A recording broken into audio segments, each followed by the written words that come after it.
పులిహోర అందరికీ చేయటం వచ్చండి. కాకపోతే నేను చేసే విధానం ఏంటంటే ఆవ పెడతారు. కొంతమంది ఆవ తింటే వేడి చేస్తుంది అని అనుకుంటారు. అస్సలు ఏమీ ఉండదండి. ఆరోగ్యానికి కూడా ఆవ చాలా మంచిది. ఆవాలు కొంచెం మిరపకాయలు అయితే మాత్రం కారం అది వేయక్కర్లేకుండా ఇందులో నానబెట్టి కొంచెం మిక్సీ ఆడేసాను ఒక 2 అవర్స్ ముందర.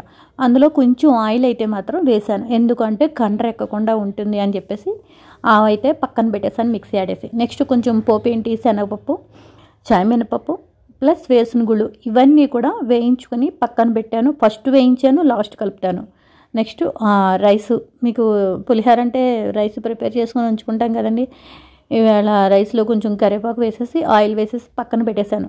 నెక్స్ట్ చింతపండు మీకు ఉడకబెట్టేశాను కదండి. కేజీ బియ్యానికి పావు కేజీ లెక్క కరెక్ట్గా చెప్పాలి అంటే పావు కేజీ చింతపండు శుభ్రంగా రసం తీసేసుకొని చిక్కగా తీసేసి కొంచెం ఆవాలు, ఎండుమిరపకాయలు, పచ్చిమిరపకాయలు ఇవన్నీ వేయించేసి చింతపండు కొంచెం నూనె తేరే వరకు చిక్కగా ఉడకబెట్టేశాను. ఈ విధంగా ఇలా ఉడకబెట్టిన తర్వాత ఇప్పుడు కలిపేశాను వైట్ రైస్లోను.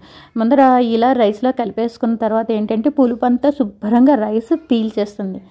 ఆ తర్వాత నేను పోపు అయితే మాత్రం లాస్ట్ వేశాను. ఇలా కలిపేసుకొని శుభ్రంగా రైస్ అంతా చల్లారిన తర్వాత అప్పుడు పోపు అయినా సరే ఆవైనా సరే 2 లాస్ట్ను పెడతానండి. ఆవు కూడాను వేడి మీద పెట్టామనుకోండి చిరుచేదు వస్తుంది.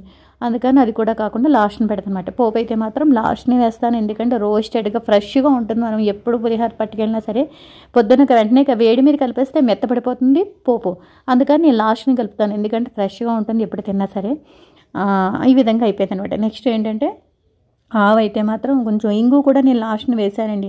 ఫ్లేవర్ పోతుంది వేడి మీద ఉడకబెట్టేసరికి, అందుకని లాస్ట్ని ఫినిషింగ్ టచ్ ఇంగు అయితే మాత్రం వేసాను.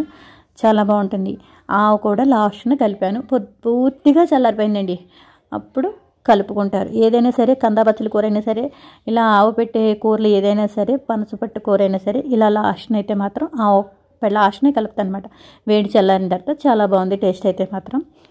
పులిహోర మీకు అందరికీ ఇష్టమై ఉంటుంది. సేమ్ ఇది ఎలా ఉంటుందంటే దేవస్థానంలో పులిహోరలా ఉంటుంది.